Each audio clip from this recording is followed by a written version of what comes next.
ready to wave.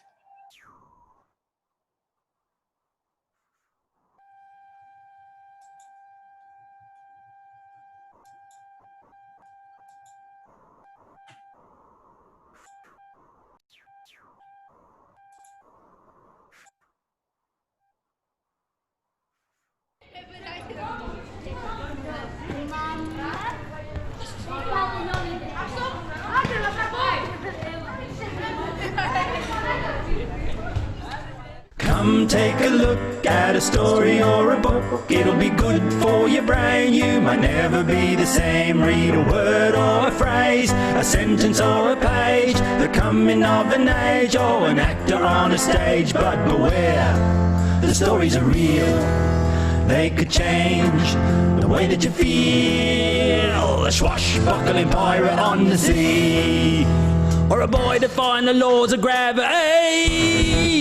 Charlie and the Factory, a Percy Jackson lightning thief, a Harry Potter, Dumbledore, Del Toro, Quest and Magic Wars, adventures round the globe, like up the yellow brick road, Hansel and Gretel upon the stove, the Lion, the Witch, the Wardrobe. But beware, these stories are real.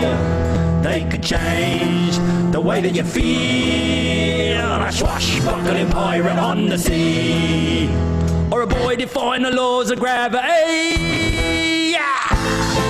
Oh, who's that over there? Is that Harry Fleet Potter? What's he doing here? Is that Dumbledore with his goofy beard? Oh, and let me tell you something about that Professor Snape. Oh, I tell you, he's a bad egg. He is, he's a bad egg.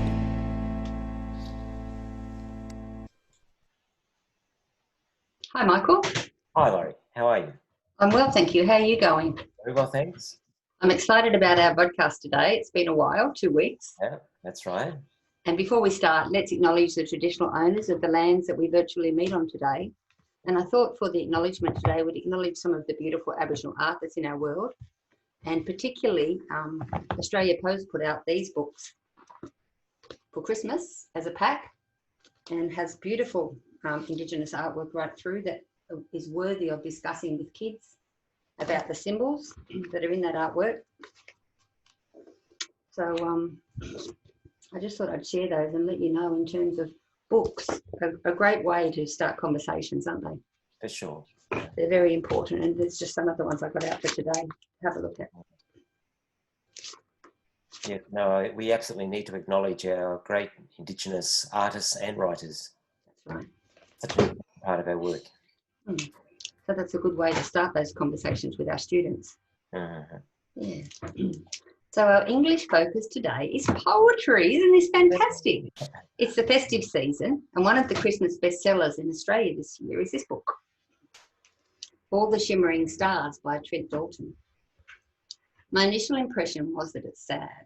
And then when I started to read it, I realised its links with poetry and how it's important for our podcast today. The mother's dying and leaves words of wisdom for her 7-year-old daughter. What are they, Michael? Promise me you'll read all the poetry books on the shelf by the front door. Promise me you'll make your life graceful. Promise me you'll make your life grand and beautiful and poetic. And even if it's not poetic, that you'll write it like it is. How beautiful. Lovely. The protagonist, the child, the world is more than bleak initially, and through the blackness, famous gemstones of poems throughout the ages sparkle, making the quote that you just shared deliciously befitting an entree into today's podcast. Mm-hmm. And this is our fifth podcast. Wow. Lorri, so we're really starting to make tracks into this whole new world, aren't we? Yes. And this is what we wanted to do from the get-go on poetry.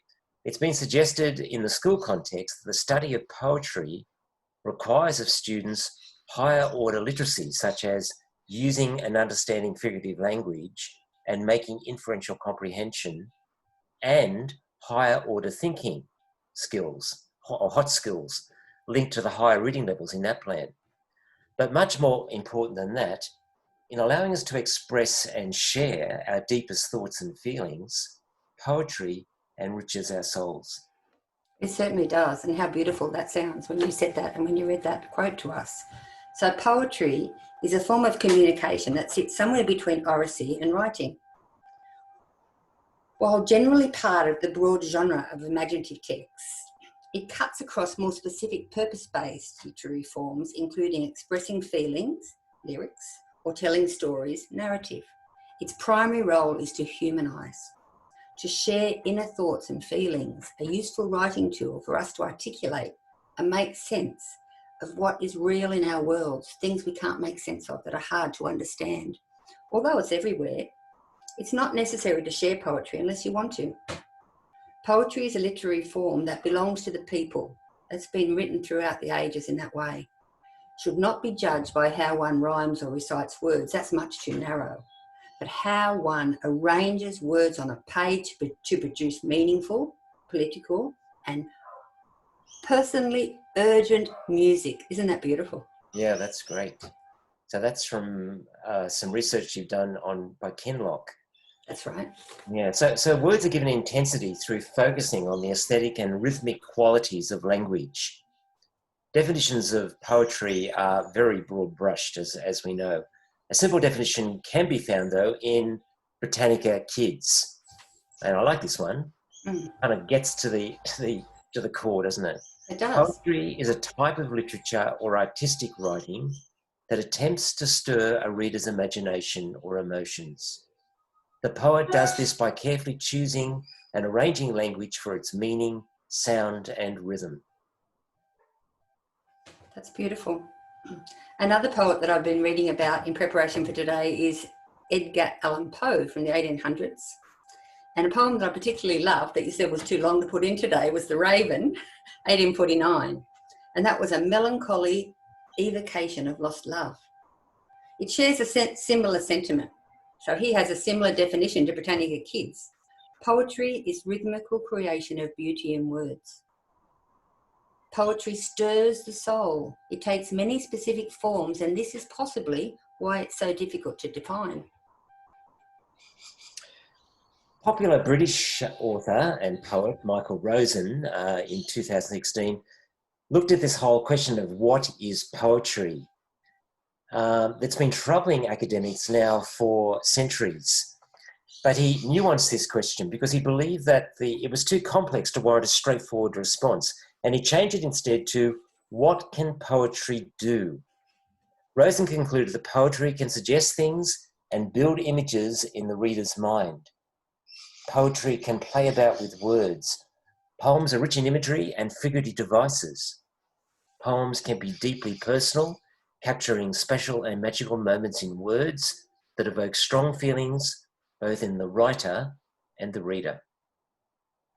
It seems that a poem can be any oral or written text that a composer calls a poem. John Higley read a poem for children called What a Poem Is Not, stating in an abstract and humorous way that poetry can take on limitless forms.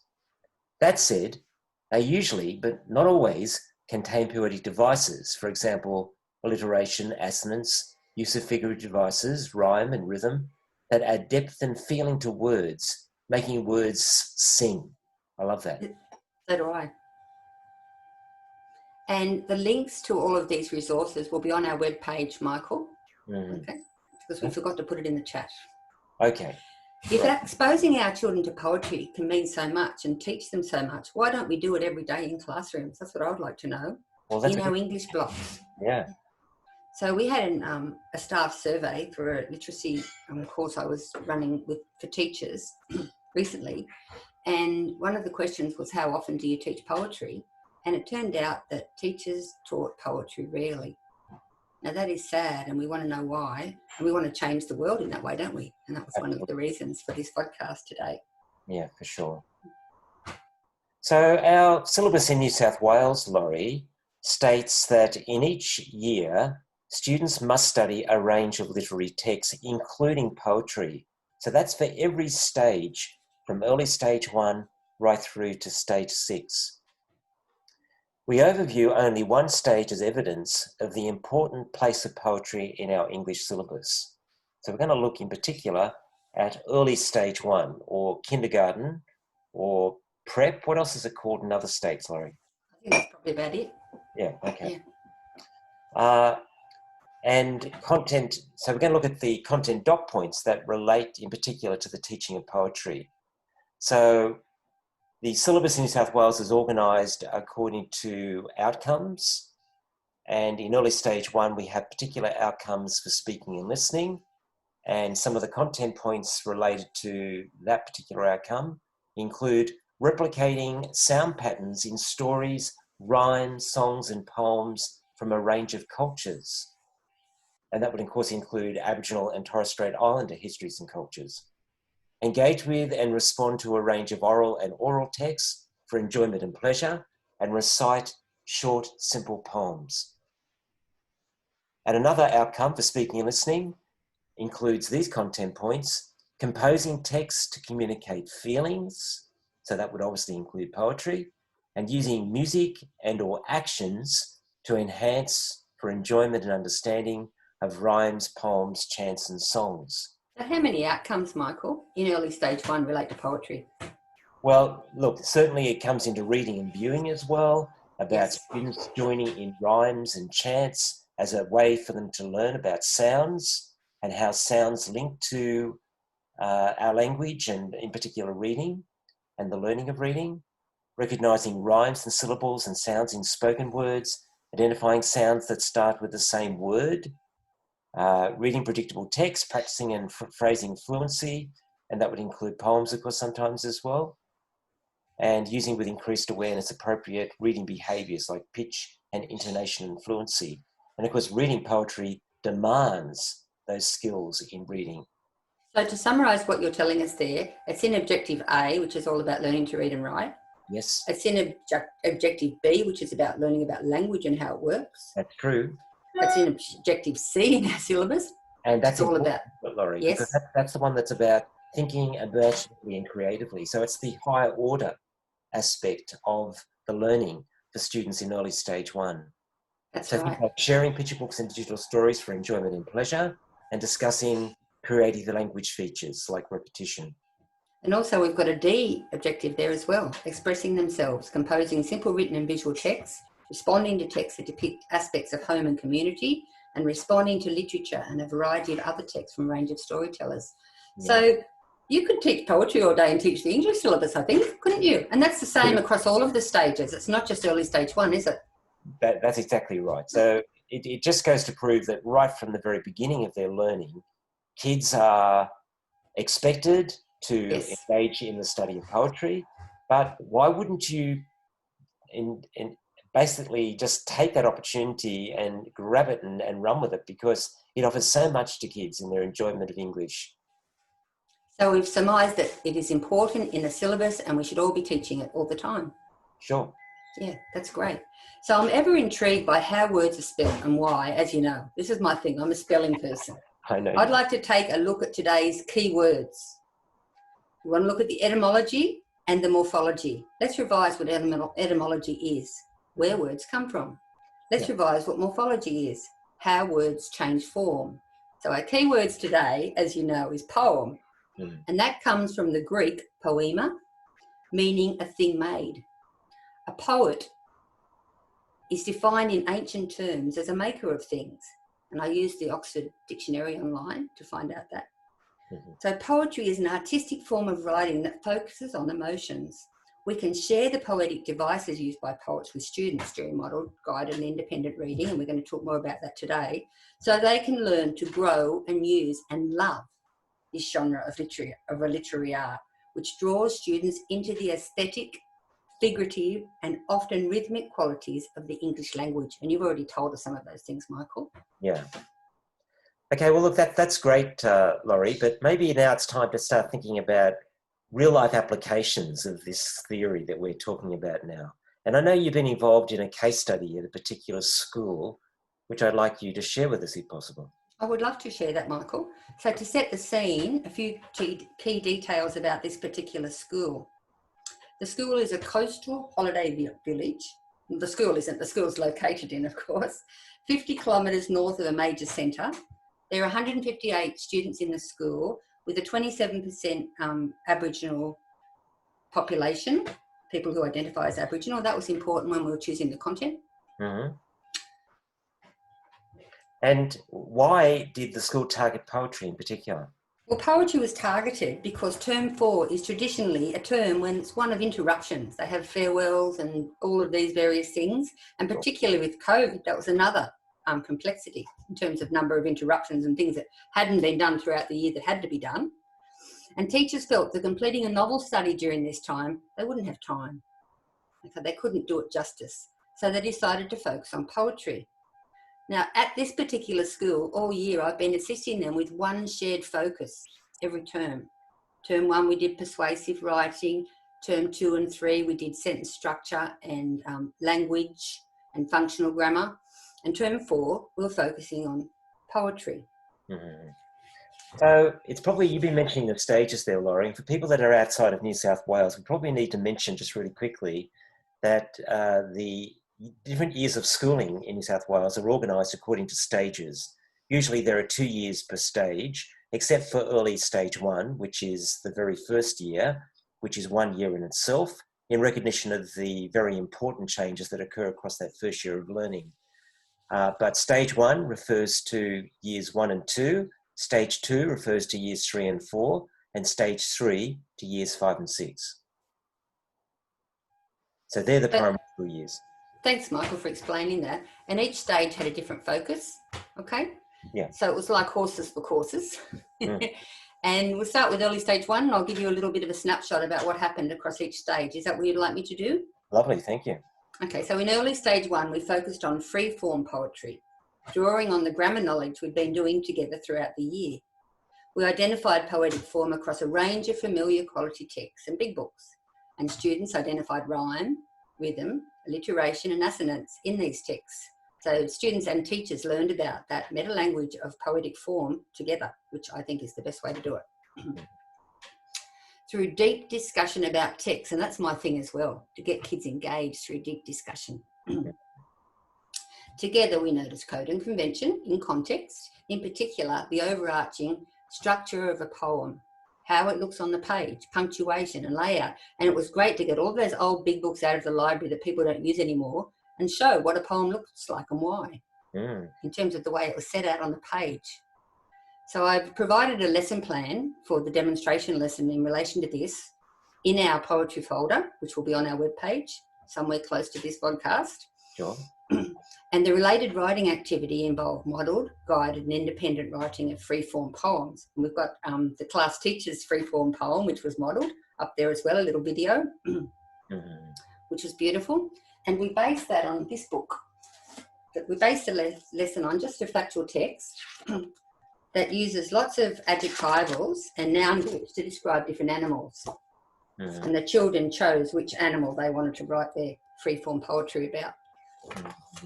So I included that here so you would see that you can pick any book really as a basis as a lesson for writing poems. Yeah. Which was great.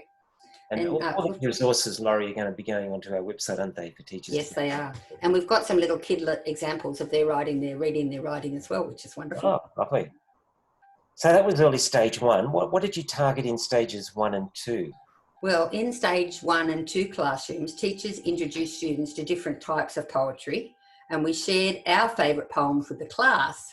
And it was funny in your mind how your brain works, because I hadn't read The Ant Explorer since I was in year 4. This is true, and I'm 60. And I could actually recite it for the class. Oh, wow. And just to let you know that I'm not lying, I'm just going to give you a little taste now, Michael. Okay. Once a little sugar ant made up his mind to roam, to fare away, far away, far away from home. He had eaten all his breakfast and he had his ma's consent to see what he should chance to see. And here's the way he went. And if you'd like to see the rest of it, Michael, look at our video in our poetry resources, because I've got a little bit more for you. So the class teacher and I shared our favourite poems with the students to let them know that poetry is important and you remember it for a long time once it's in your mind. Yeah, for sure. I'm an example of that.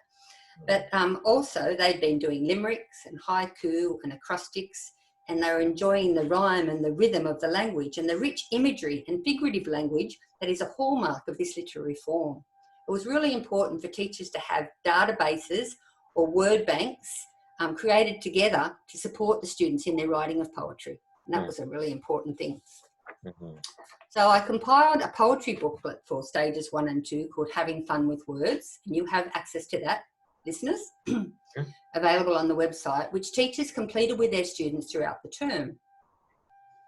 So, Lorri, just a question about that, because I had a look at the booklet. The difference Yes. between rhyme and assonance, I didn't see that in the booklet you compiled. Can you just take us through that? Yes, and I knew you were going to ask that. So I had looked through some books with some real life examples for us. And you'd see rhyme in all of these words. For example, 3 blind mice, see how they run. They all ran after the farmer's wife who cut off their tails with a carving knife. Did you ever see such a thing in your life as 3 blind mice? Now we've got rhyme, wife, knife and life, but we have assonance here for mice. Yeah. It's got the I sound in it, yeah. Yeah. And then I went for an example for the teachers that teach older kids, and I looked at this book, which is beautiful. If you haven't got this in your professional library, I'd recommend it. It's lovely. And I found this poem called Things That Go Squawk, which is unusual. And I know you can't see it, it's too small. Things are things that go squawk in the daytime. There are things that go garkling at dawn. So we've got squawk and garkling. They both have the R sound in the middle. So it's assonance, but they don't end with the same sound. Yeah. So that's the difference. So to answer your question, assonance is the repetition of vowel sounds and rhyme is the repetition of the end sounds in words. Oh, okay. Sometimes it's nearly the same, Michael, I think we can safely say. Yeah. Yeah. Okay. That answers your question? It does, thank you. On reflection, we found writing cinquains, and the book that I made for the teachers is here. I'm sorry, I don't have a colour printer. And I think pages 6 and 7 is writing cinquains. And it links to the grammar that they did the previous term. But stage 1 had a lot of problems with it. We had to help them a lot with their cinquains. Okay. But stage 2, I felt it was more suited to stage 2, that activity. But you learn that, don't you, by trialling things with kids. Yeah. Yeah. So would there be simpler forms that you could do with stage 1 students, do you think? Well, they could have stayed with the freeform poems, couldn't they? But they had been writing limericks and they had been writing acrostic poems. Okay. Cinquain was just a new form that I thought I'd introduce in that lesson. And it was a little bit hard for them, I thought. Yeah. And the class teacher did as well when we reflected on the lesson. Yeah. But what we enjoyed with stage 2 and the most was about the rhythm of poetry. And in our Having Fun with Words, I think it was page 13, it had a lesson break that I've done all my career called Running Bear. And it had that rhythm that you might not hear. Michael, could you play that rhythm, please? Because I've got my headset in. Yeah. So it had that rhythm all the way through it. So, of course, we got out. That was good. We got out. Oh, that's your dog.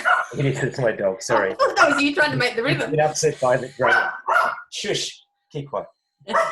So we got the instruments out, obviously, and I actually videoed a little bit of the, we haven't got it now on the screen, but I videoed a bit of the kids playing the instruments to show the rhythm of the tune, and that's a great thing to do. And we all had a fantastic time about identifying the rhythm in poetry. So don't forget about the instruments, those links, authentic links across the KLAs. It's so important. Yeah. So that's what we did in stage 1 and 2. Just on that point, it reminds me too how poetry is kind of, you called it as being a sort of a sit somewhere between oracy and writing, but it also sits somewhere between literature and music, doesn't it? Definitely does. Wonderful musical qualities to it. So the more we explore links between music and poetry, I think the more students will understand and appreciate those wonderful sound qualities. And also the engagement, the high engagement of everybody. For sure. In relation to that, using that. Yeah. So did the students reflect on their learning at the end of these lessons? I'm interested to know something about their feedback. I always reflect with students because student voice, not only is it so important, but they give you pearls of wisdom that you would never have thought of yourself, I find. So at the conclusion of this particular lesson, students reported that they learned that some forms of poetry adhere to very specific rules about length, rhyme and rhythm. For example, their limericks and their acrostic poems.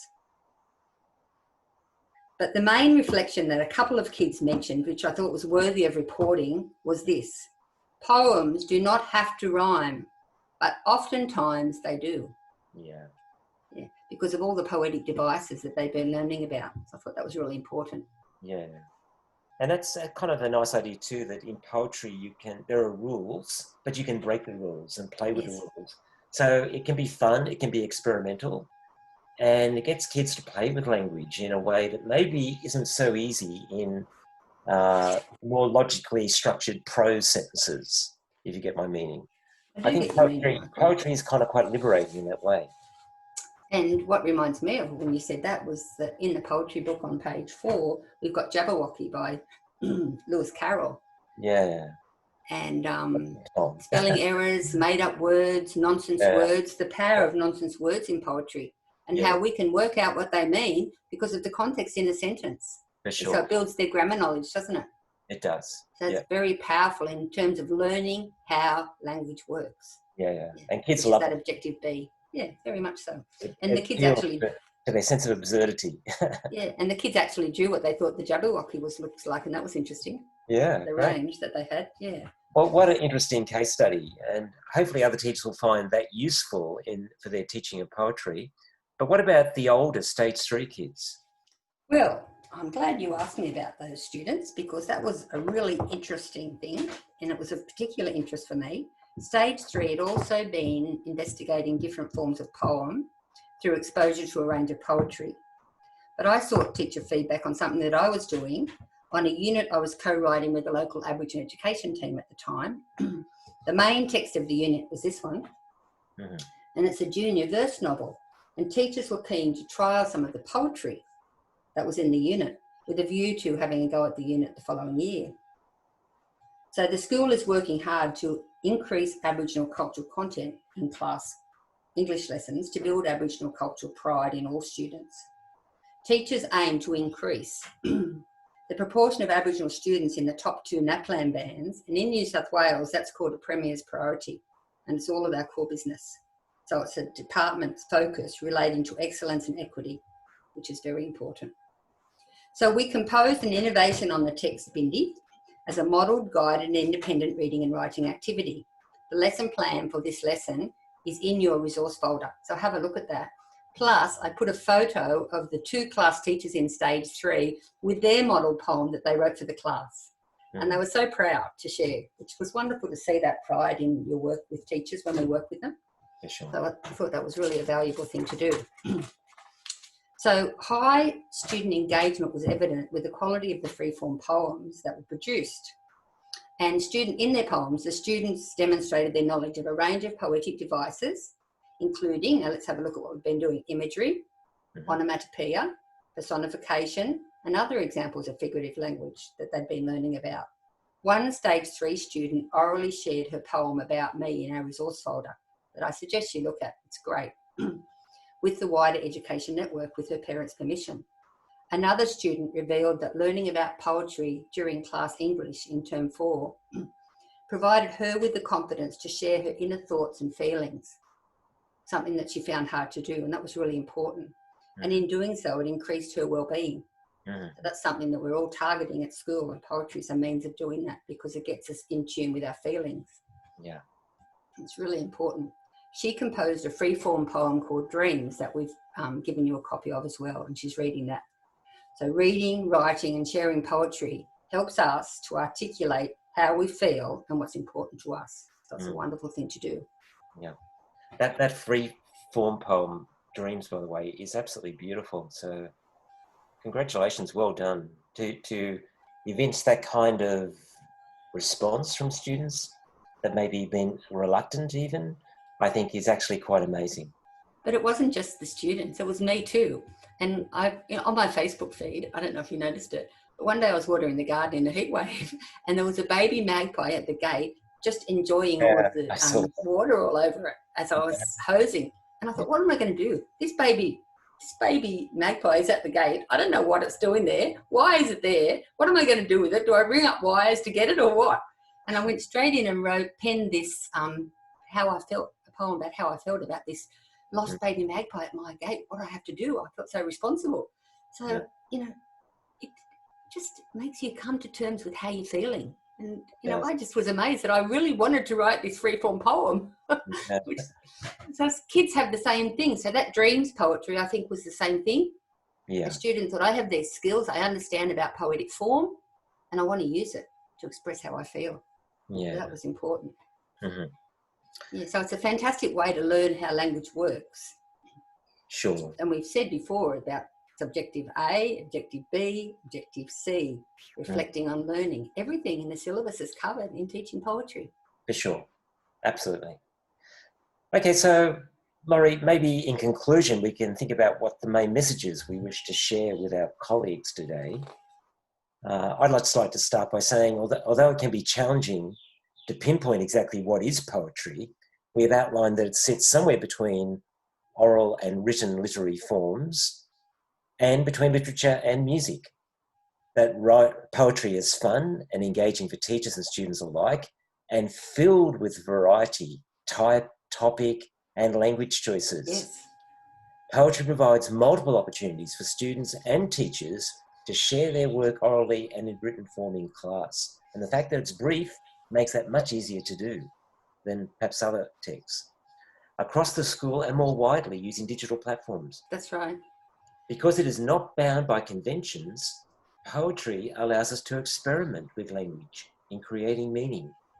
In reading and writing poetry, we come to a better understanding of language and how its power can be harnessed for particular effects.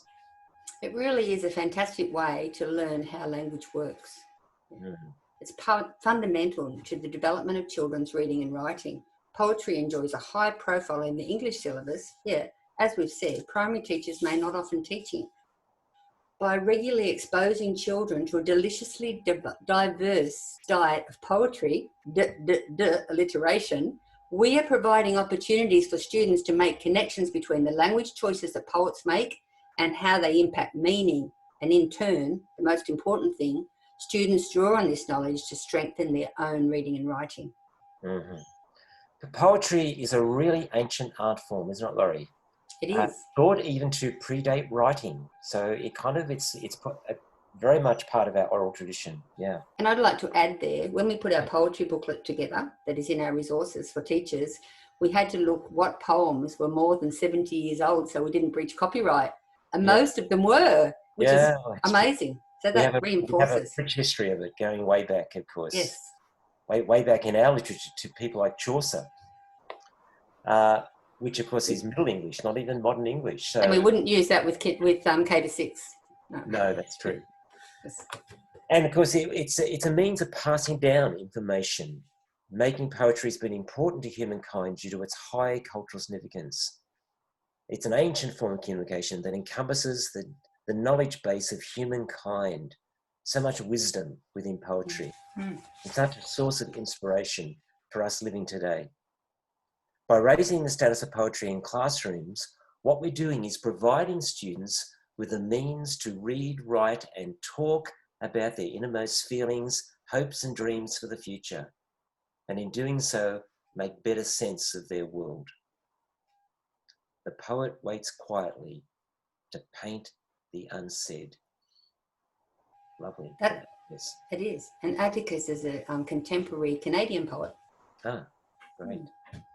And I also like this one from Dr. Zeus, Michael, that I'd like to add to our poetry podcast. Sure. Be who you are and say how you feel, because those who mind don't matter and those who matter don't mind. That's true. And that's from Cat in the Hat. Lovely. Now, Michael, have you got a poem that you would like to share in our podcast? I have, Lorri, and Right, I'm going to take my poem from this text we've been talking about by Michael Rosen. I love that book. I love it too. Yes. It's such a grounded text.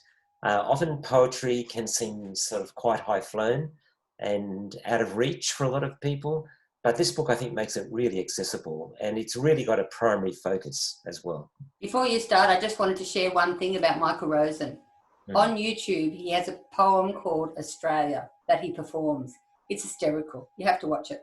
Yeah, okay, great. Anyway, this particular poem I'm looking at on page 35 in this book is called The Eagle, and it's a very famous one by Alfred Lord Tennyson. I love it. It's very short, So I'll read it for you.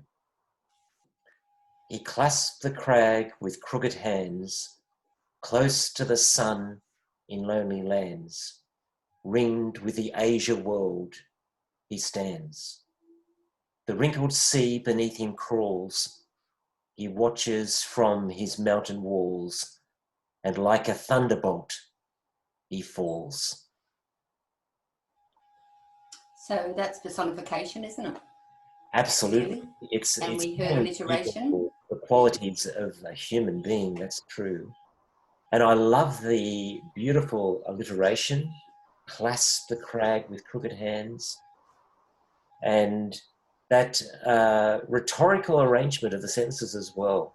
You could do so much with this poem in showing students how we can write sentences in different ways for different effects. But having he falls as the end of that last stanza, I think gives that sense of that great power just coming down to the sea to get his prey. And it's such a powerful poem. And look, there's symbolism in that poem as well, because at one level it's purely about an eagle, but in a more general way, it's a poem about power in general. And it's a poem that predates the rise of fascism in Europe in the 20th century, but it almost looks forward to that kind of sense of terrible nature of power, that frightening nature of power. Thank you for sharing that, Michael. That was beautiful. Yeah, thank you. I thought that I would finish with one out of our poetry booklet, which is from Libby Haythorne. She was a librarian when I first heard her speak in Tamworth. Yeah. And that was in the 70s. Yeah, and I was a beginning teacher. And it's called Postcard Home. And I chose it because of that poem that my Stage 3 student wrote about dreams. Mm. It reminded me of how poems are a means of expressing how you feel. Mm. And we're doing students a disservice by not teaching them those poetic devices so they can express their feelings in a non-threatening way. Mm-hmm. And it's called Postcard Home. And the picture for this that I've got in the booklet, you can see there's a kid at camp in her tent. Yeah. Well, it's a boy called Lenny. And he's writing a letter home to Mum and Dad. I remember doing that when I was at camp in primary school. Dear Mum and Dad, camp's good this week. Miss you both, pretty bad, and the baby a heap. The food's pretty nice and there's plenty to eat. Your spaghetti and meatballs would be such a great treat. The days are so good, we swim and we walk. I'm awfully tired nights because we talk and we talk. The sleeping bag's fine and the stars are so bright. Just wondering, what are you all doing tonight? Tomorrow's bushwalk, way down in the glen. 4 more days. Just 4 more. I'll be coming home then. See you soon, having fun, kiss the baby, love Lenny. So that's like an alternative narrative, isn't it? That we've seen in a number of the texts we've talked about. It is. And why do you love that poem, Lorri? Because it shows that sometimes when people say things to you, it's not what they mean. And you have to listen very hard, don't you, to really understand the meaning of what they're saying. And in that poem, it's quite clear. And Libby Haythorne's actually set it up in terms of the layout. She's made both narratives different colours even, so kids can see that there's 2 stories happening here. What he writes is what is really happening. Okay. Yeah. I love the way she captures the voice of the kid as well in the poem. Yes, really well. Yeah. And also I've done it with kids and they do it as a duologue for assembly items. Yeah. So, one person takes one part and the other person takes the other part. And that's very successful. Yeah. Yeah. Robin Klein, a lot of her work in Hating Alice and Ashley, you can do that as well, some of her poems. They're great duologues for assembly items and things. Yeah. Performance poetry. Fantastic. It is fantastic. Well, it's been great, Lorri. Thank you for sharing so much of your work on poetry. I know you've got a paper, which we'll hopefully have on the website too fairly soon, as well as those wonderful resources that you developed with that school that you were working with. So thank you very much for that. And thank you, Michael. I just wanted to remind people to make sure that they look at our resources. And should we show them that now, Michael? Yeah. As a last thing, so you know that we have everything that accompanies this podcast for you. And I'll just share my screen.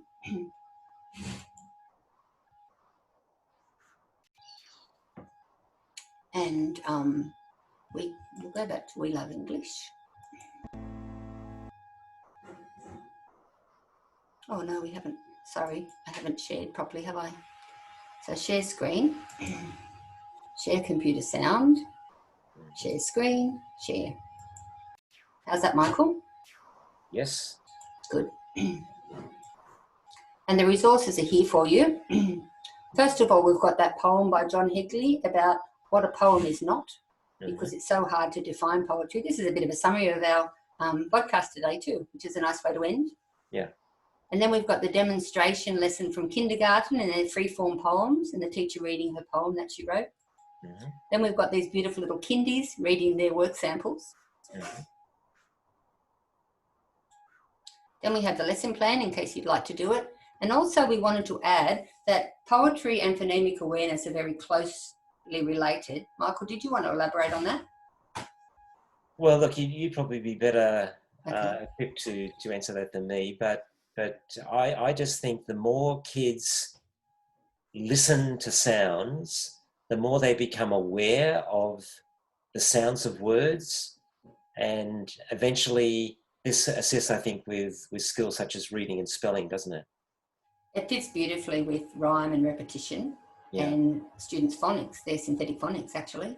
Is beautifully supportive. And I just went through all of the contemporary Australian, or not just Australian, contemporary texts that we use for early reading, and I made a list, and I think there's 100 and something books, what you could do with them to support that phonemic awareness, and that list is here for you. Yeah, it's very relevant. And then, remember when I said in stage 1 and 2, teachers shared their favourite poems? That's me sharing my poem to the students. And they're all engaged, which is surprising.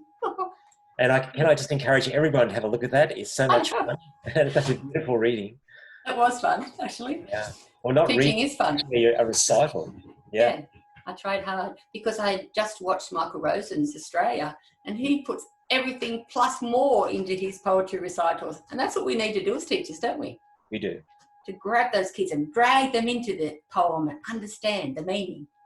And here's the booklet. There's about 20 pages of activities, and it's really, we've walked you through this booklet today during our podcast.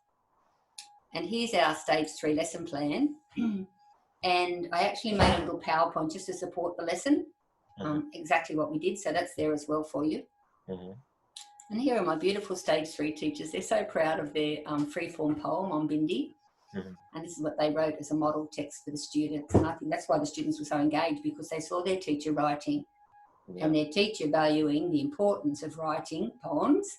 And then they emulated that. And that's why that importance of modelled, guided and independent writing is so crucial. Yeah. And we've talked about that in our writing podcast, haven't we, Michael? We have. Yeah, but that's our enduring message. Yeah. And this little person's name is Alira, and she wrote a poem about herself based on the Bindi poem, and she shared that with her parents' permission, which is great. And this is the dreams poem we talked about. This little person, through her work in poetry, had a means of sharing how she felt. How powerful is that? Especially for our pre-adolescent students in stage 3. They're looking for those tools. So there are all of the audio-visual resources related to today. And let's finish with our song. Okay. Because I love it. Why not? Okay. Bye, Lorri. It's been great. Bye, Michael. It has been great.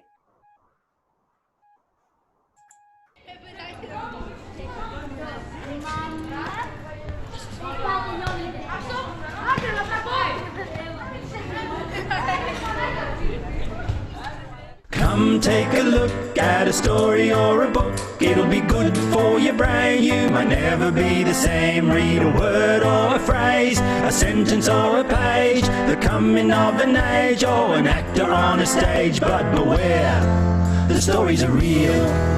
They could change the way that you feel. A swashbuckling pirate on the sea, or a boy defying the laws of gravity.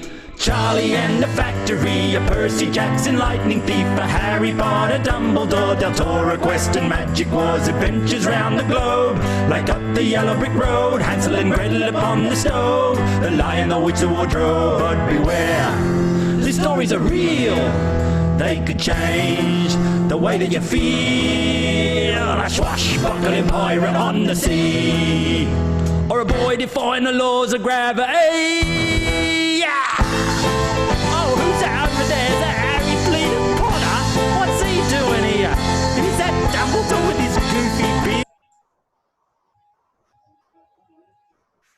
Bye. Bye, Michael.